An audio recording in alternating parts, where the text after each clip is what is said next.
Sir, মার কাছে আমি আপনার খুব প্রশংসা করেছি, তাই মা খুশি হয়ে নিজের হাতে রান্না করে খাবারগুলো পাঠিয়েছেন। আপনি যদি খান মা কিন্তু খুব খুশি হবেন।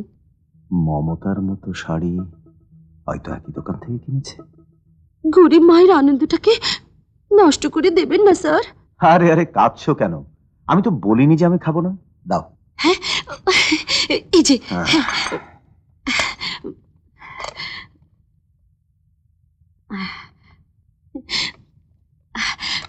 নিন স্যার, খান।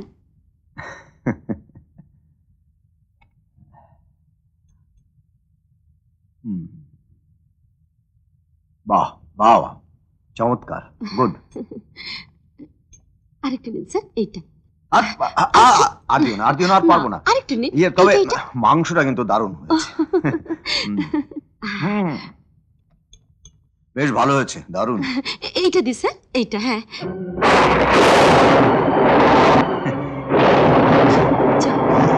আরে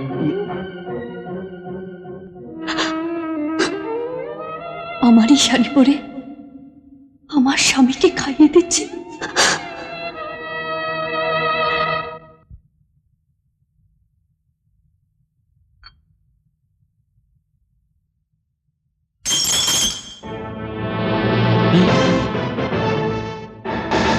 হারামজাদা, বাবার সম্পত্তি পেয়েছিস, ইচ্ছা করলি সব ভেঙে ফেলবি।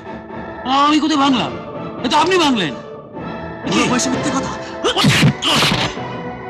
খবরদার, গায়ে হাত দেবে না। বেশ, গায়ে হাত দেব না, তবে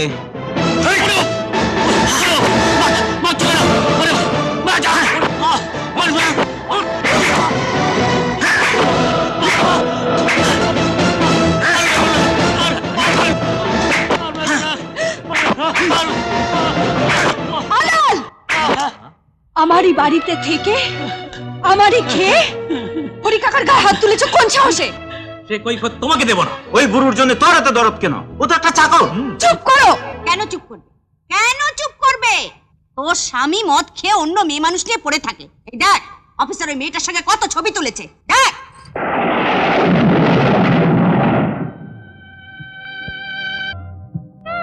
ওকে নিয়ে মেতে আছে। কি চুপ করে আছিস কেন? কিছু বলতে পারছিস না কেন? কারণ আমি জানি তুই বাইরের পুরুষ মানুষের সঙ্গে ফষ্টি নষ্টি করিস, আর ওই বুড়োটা তোর ফষ্টি নষ্টির দালাল। তুই একটা চরিত্রহীনা। মামি! কি? আমি চরিত্রহীনা? আমি নষ্টা? আমি বাইরের লোকের সঙ্গে ফষ্টি নষ্টি করি? হ্যাঁ,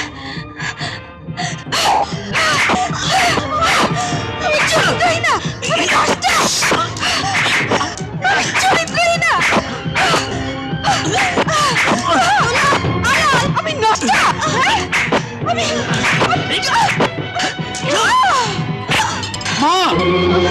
মামনি, মামনি। হ্যালো, কি বললেন? ম্যাডাম অ্যাক্সিডেন্ট করেছেন, কিন্তু বড়বাবু তো নেই। হ্যাঁ, বড়বাবু অফিসে।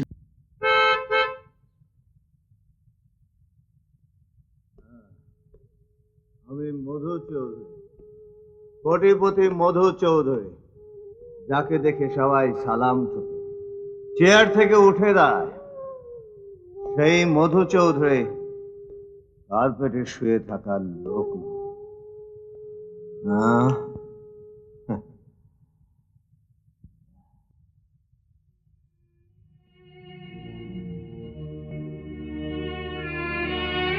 কে দেখছো?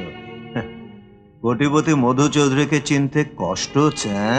না, কোটিপতি মধু চৌধুরীকে চিনতে আমার কষ্ট হচ্ছে না, কষ্ট হচ্ছে আমার পতিকে চিনতে, যাকে আমি দেবতা মনে করতাম। তুমি যে এতটা নিচে নেমে যাবে আমি ভাবতেই পারিনি। যাও, আয়নার সামনে দাঁড়াও, নিজের মুখটা ভালো করে দেখো, তাহলেই বুঝতে পারবে কেষ্টপুরের নিষ্পাপ মধুর মুখে কিভাবে অন্ধকারের গ্রহণ লেগেছে। মমতা, তুমি কি মনে করেছো আমি মদ খেয়েছি বলে তোমার কথা বোঝার যোগ্যতা হারিয়ে ফেলেছি? হ্যাঁ, আমার কথা বোঝার তুমি যোগ্যতা হারিয়েছো। যদি যোগ্যতা থাকতো তাহলে ঘরে স্ত্রী রেখে তুমি অন্য কোনো মেয়ের কাছে যেতে পারতে না। যদি যোগ্যতা থাকতো তাহলে আমার ভালোবাসাকে অস্বীকার করে একটা নষ্ট মেয়েকে ভালোবাসতে পারতে না। যদি যোগ্যতা থাকতো তাহলে যেই বুকে আমাকে জড়িয়ে নিয়েছিলে, যে বুক শুধু শুধু আমারই ছিল, সেই বুকে তুমি অন্য কোনো মেয়েকে জড়িয়ে নিতে পারতে না। মমতা, তুমি তুমি আমার চরিত্র নিয়ে কথা বলছো? কেন বলবো না? কোন চরিত্র নিয়ে তুমি অহংকার করছো, নিজেকে চরিত্রবান বলে দাবি করছো? এই চরিত্র, এই ছবিকে তুমি অস্বীকার করতে পারো?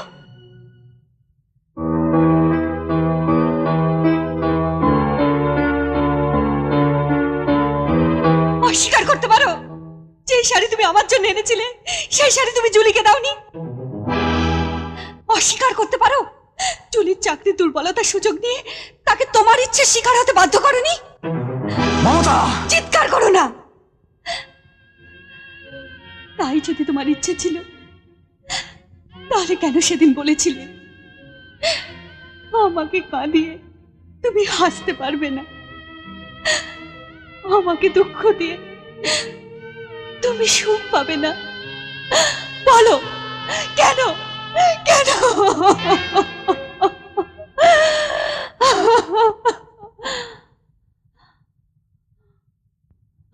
তোমাকে বিশ্বাস করে আমি এতদিন চুপ করেছিলাম, কিন্তু সেই বিশ্বাস তুমি নিজেই নষ্ট করেছো। তাই আজ থেকে তোমার বাড়ি, তোমার ঘর, তোমার প্রাচুর্য, তোমার টাকা পয়সা নিয়ে তুমি থাকো। আমি জানবো আপন বলতে আমার আর কেউ নেই, আপন বলতে আমার আর কেউ নেই। দাও, তোমার যা বলার আমাকে বলো, আমি তোমার ভুল ভেঙে দেব, কিন্তু ঘরের বউ ঘরের মর্যাদা নষ্ট করে এক পাও বাইরে যাবে না। ঘর? কাকে তুমি ঘর বলছো? আমার স্বপ্ন দিয়ে, আমার ভালোবাসা দিয়ে যে ঘর আমি বেঁধেছিলাম সেই ঘর তাসের ঘরের মতো ভেঙে চুরমার হয়ে গেছে। তাই এ ঘর শুধু তোমার মতো চরিত্রহীনের জন্যে, অমানুষের জন্যে।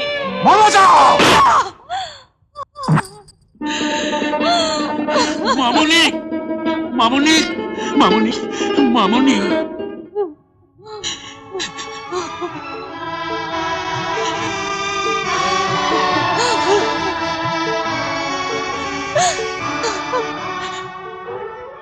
তুমি তুমি মামুনির গায়ে হাত তুলতে পারলে?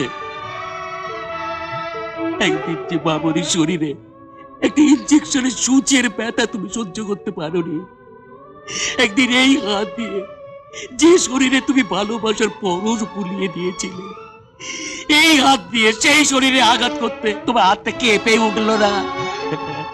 তুমি কেন এমন হয়ে গেল?